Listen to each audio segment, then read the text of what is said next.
누군가는 인생을 추억으로 채운다고 말했습니다.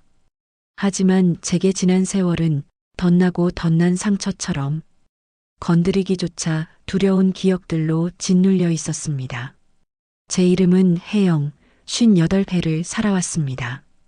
낡은 잉크 냄새와 희미한 종이 먼지 속에서 고독과 상상을 길 삼아 글을 써내려가는 사람입니다. 제 소설 속 주인공들은 하나같이 격렬한 사랑에 모든 것을 던졌고 결국엔 처참한 상실감에 몸부림쳤습니다. 어리석다고 손가락질할 수도 있겠죠. 하지만 그 모든 이야기는 제 마음 깊숙한 곳 단 한 사람에게서 비롯된 그림자였습니다. 찬란했던 순간과 숨막히는 아픔, 그리고 영원히 메워지지 않을 그의 부재. 제 이야기는 늘 그 언저리를 맴돌았습니다. 오래된 물건들은 제게 뮤즈와 같았습니다.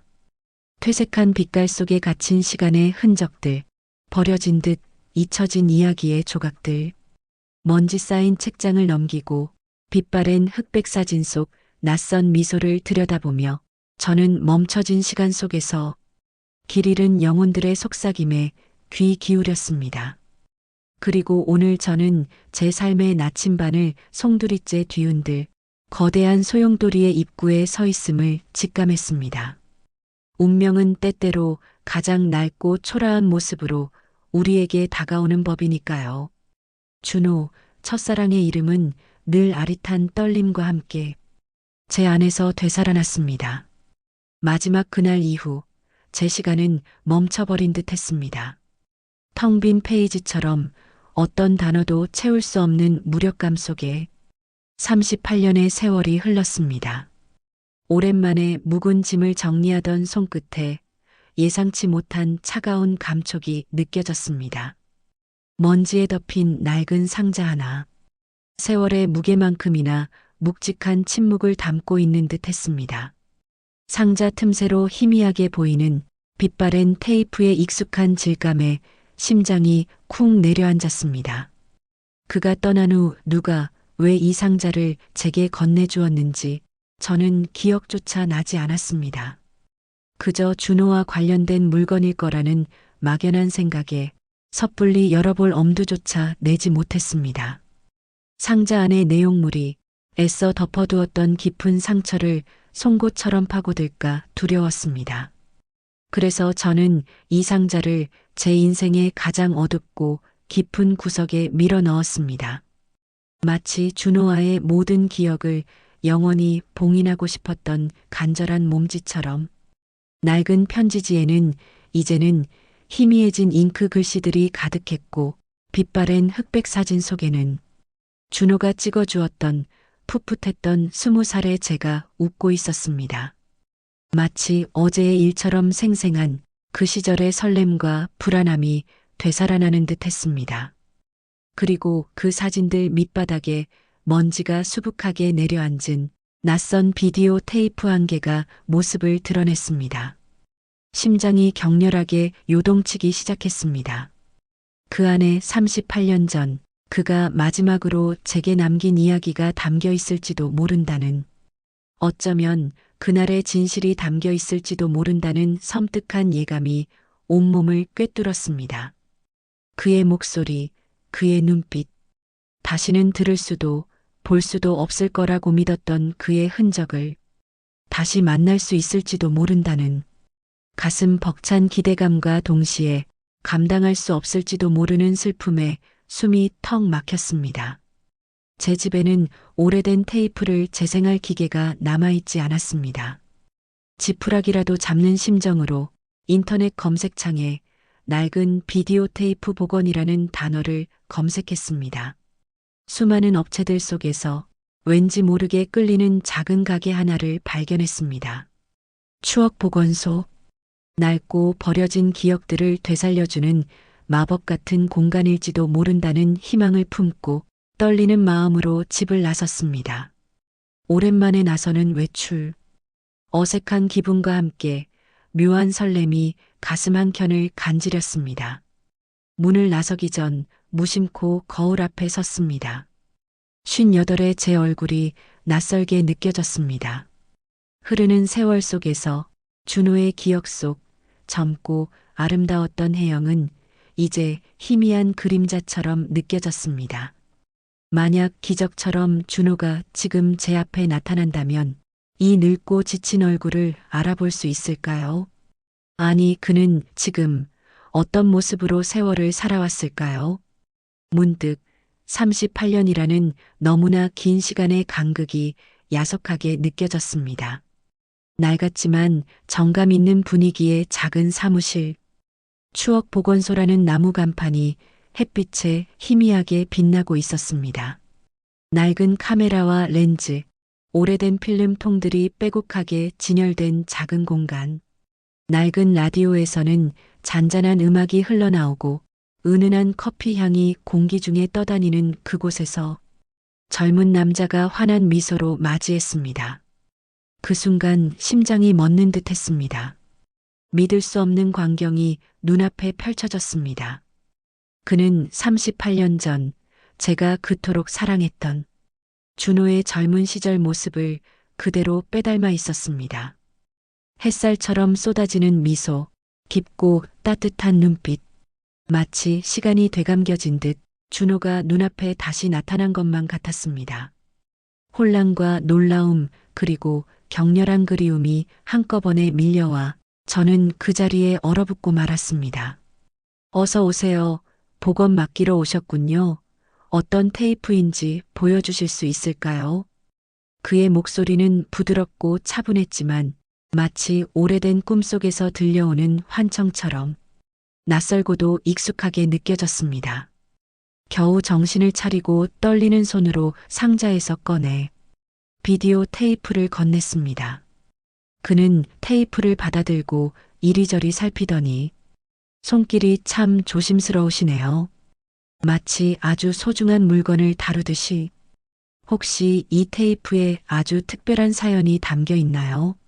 네, 제게는 세상 그 무엇과도 바꿀 수 없는 추억이 담겨 있습니다. 저는 목이 메이는 소리로 대답하였습니다. 복원하는데 시간이 조금 걸리겠습니다.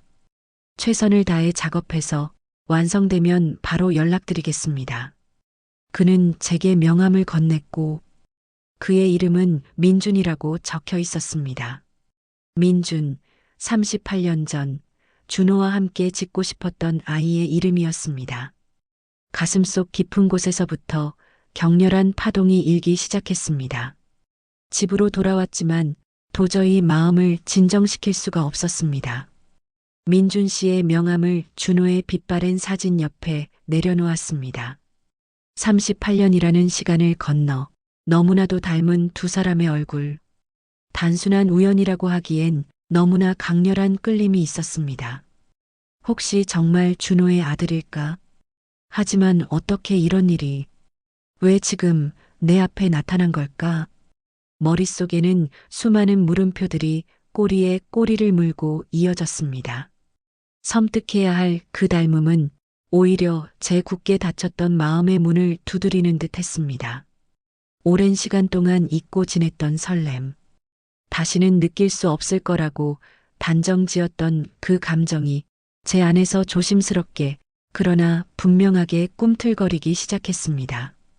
그날 밤 저는 창밖의 어둠처럼 깊은 생각에 잠긴 채 단 한숨도 제대로 이루지 못했습니다. 준호의 청춘의 미소와 낯설지만 어딘가 익숙한 민준의 눈빛이 밤새도록 제 뇌리속을 맴돌았습니다. 며칠 후 기다리고 기다리던 민준 씨의 전화가 걸려왔습니다. 영상 복원이 끝났습니다. 내일 편하신 시간에 오실 수 있을까요? 그의 목소리를 듣는 순간 굳게 닫혀있던 제 심장에 작은 균열이 생기는 듯 했습니다.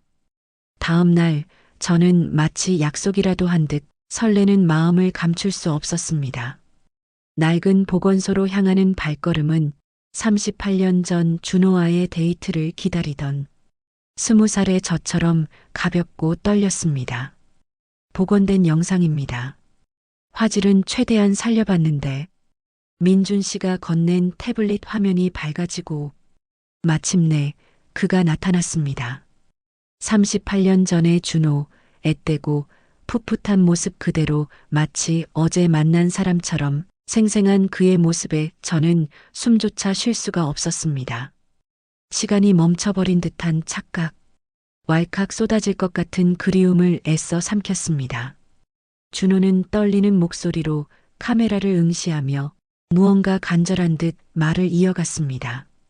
그러다 잠시 머뭇거리더니 그의 손이 주머니 속으로 향했습니다. 화면 속 준호의 손에서 낡은 빛바랜 사진 한 장을 꺼냈습니다. 그는 조심스럽게 사진을 펼쳐 카메라 가까이 가져갔습니다. 그가 꺼낸 것은 20살의 저였습니다. 풋풋한 미소, 세상의 어떤 풍파에도 흔들리지 않을 것 같았던 맑고 순수한 눈빛. 그 시절 준호가 가장 좋아했던 저의 모습이 고스란히 담겨 있었습니다. 준호는 사진 속 저를 잠시 따뜻하게 바라보더니 떨리는 목소리로 입을 열었습니다. 사랑하는 혜영아, 그리고 우리 아가. 부디 이 메시지가 너에게 전해지기를 간절히 바란다. 저는 손이 완전히 굳어버렸고 온몸의 피가 거꾸로 솟는 듯한 충격을 받았습니다. 우리가 함께할 시간은 여기까지인 것 같아.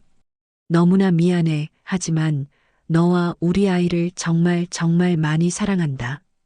부디 행복하게 살아. 그 순간 준호는 주머니에서 또 다른 물건을 꺼냈습니다. 이 작은 신발처럼 너희를 항상 지켜보고 있을게. 그 순간 온몸의 세포 하나하나가 산산이 부서지는 듯한 충격을 느꼈습니다. 그는 모든 것을 알고 있었습니다. 제 뱃속의 아이, 우리의 미래. 그가 떠난 후 저는 그 사실조차 모른 채 살고 있다고 믿었습니다. 그것이 저를 보호하는 유일한 방법이라고 생각했으니까요. 하지만 아니었습니다. 그는 마지막 순간까지 우리를 기억하고 있었습니다. 차라리 몰랐다면, 차라리 영원히 묻어뒀더라면 좋았을 것을. 후회와 슬픔, 그리고 이제는 형언할 수 없는 죄책감이 거대한 파도처럼 밀려왔습니다. 선생님 괜찮으신가요? 저희 집에도 아주 비슷한 영상이 있습니다. 어머니께서 늘 보여주시곤 했거든요. 저는 아무런 대답도 할 수 없었습니다. 목구멍까지 차오르는 격렬한 감정을 삼키느라 숨조차 제대로 쉴 수 없었습니다. 민준의 아버지 준호. 그리고 우리 아가, 설마. 혼란과 충격, 그리고 믿을 수 없는 깨달음이 저의 머리를 강타했습니다. 며칠 후 민준 씨에게서 또다시 떨리는 목소리로 전화가 왔습니다. 어머니께서 갑자기 쓰러지셔서 지금 병원에 계십니다. 왜 내게 이런 연락을 하는 걸까? 우리는 그저 낡은 테이프 하나로 엮인 낯선 사람들일 뿐인데 머릿속으로는 수없이 많은 이유를 부정했지만 발걸음은 이미 병원으로 향하고 있었습니다. 가슴 깊은 곳에서부터 알 수 없는 불안감과 설명할 수 없는 이끌림, 그것은 아마도 내가 사랑했던 남자의 흔적, 어쩌면 내가 사랑했던 남자의 아들일지도 모른다는 생각 때문이었을까. 복도 끝에서 흐느끼는 젊은 남자의 모습, 낯설지 않았습니다. 왠지 모르게 그의 슬픔이 고스란히 전해져 오는 듯 가슴 한쪽이 먹먹해졌습니다. 저는 조심스럽게 그에게 다가갔습니다. 그리고 떨리는 손으로 38년 전 젊은 준호와 함께 웃고 있는 빛바랜 사진을 내밀었습니다. 어쩌면 이 사진 한 장이 이 모든 혼란스러운 연결고리의 시작점이 될지도 모른다는 생각을 했습니다. 이 사진, 제 아버지 젊은 시절 모습과 똑같아요. 그런데 왜 선생님께서 이 사진을 가지고 계신 거죠? 그분은 내가 정말로 사랑했던 사람입니다. 그리고 당신의 아버지였습니다. 얼어붙은 표정의 민주는 마치 믿고 싶지 않은 진실을 마주한 사람처럼 혼란스러운 눈빛으로 제게 말을 했습니다. 그럼 당신은 제 아버지의 첫사랑이었군요. 우리는 깊이 사랑했지만 안타깝게도 헤어질 수밖에 없었어요. 저는 제가 임신했다는 사실을 그에게 알리지 못했어요. 그가 떠난 후 혼자였습니다. 제가 말을 채 잊기도 전에 병실 문이 조심스럽게 열리고 중년의 여인이 조심스러운 표정으로 나왔습니다. 그녀는 민준의 고모였습니다. 그녀는 놀란 눈으로 저와 민준을 번갈아 바라보더니 눈물을 글썽이며 이내 저의 손을 잡았습니다. 당신이 혜영 씨군요. 동생이 마지막까지 그토록 애타게 찾았던 그 이름. 저는 심장이 더욱 격렬하게 요동쳤습니다. 우리 동생은 당신이 아이를 낳았다는 사실을 알고 얼마나 괴로워했는지 몰라요.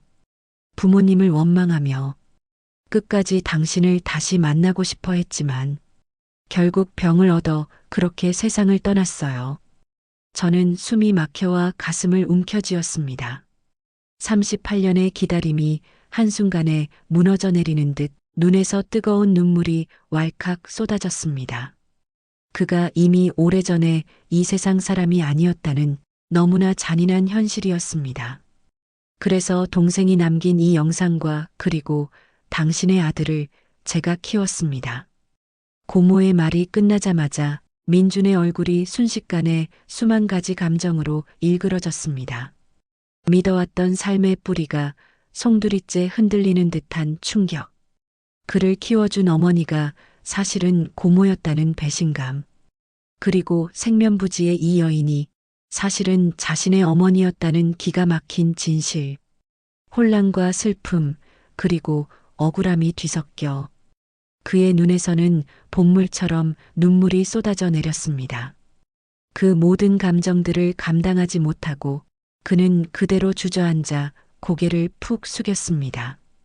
38년의 세월 동안 엇갈렸던 두 개의 삶이 이제야 비로소 한 점에서 만나는 순간이었죠.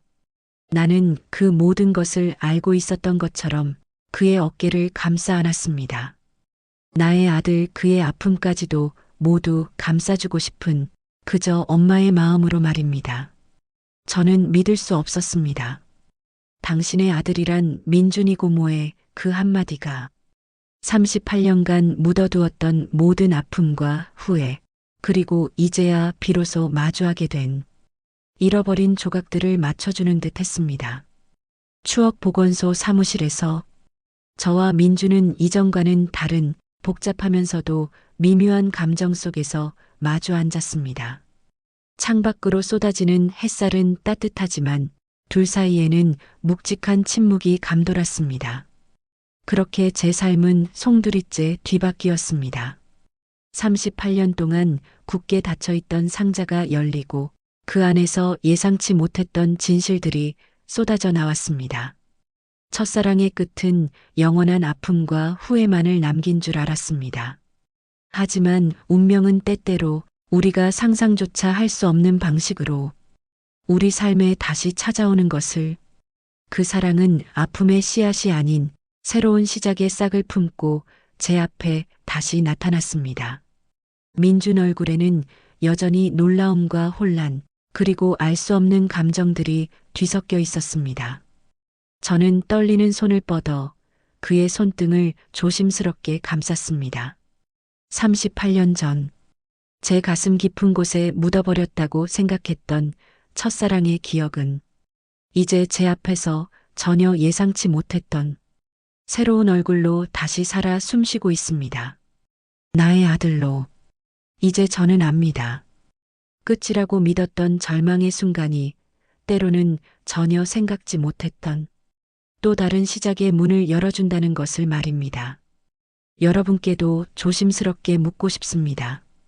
혹시 아직 열어보지 못한 오래된 상자 하나가 당신의 삶 한켠에 잠들어 있지는 않으신가요? 그 안에는 당신의 인생을 송두리째 뒤흔들 예상치 못한 진실이 숨겨져 있을지도 모릅니다. 부디 용기를 내어 그 상자를 열어보시길 바랍니다. 어쩌면 당신의 잊혀진 이야기가 전혀 새로운 시작을 기다리고 있을지도 모르니까요.